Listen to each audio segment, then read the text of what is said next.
Many patients come to me feeling unsure, even afraid, when they hear that they may need knee surgery. My name is Dr. Putra. I'm an orthopedic and arthroscopic surgeon in Beacon Hospital.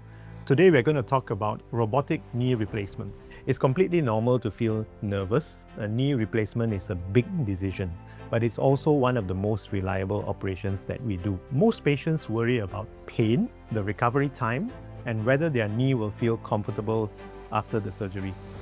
But at the end of the day, most people want to know whether they will walk comfortably again and whether they can go back to their normal daily activities.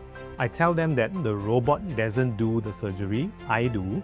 The robot just helps me plan and perform the operation with much greater precision.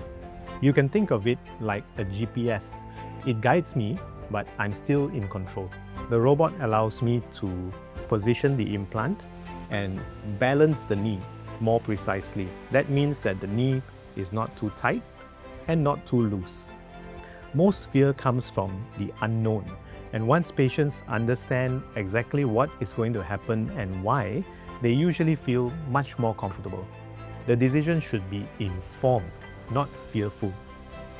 If your knee is limiting your life, it's worth having a proper assessment and understanding your options. We will guide you every step of the way.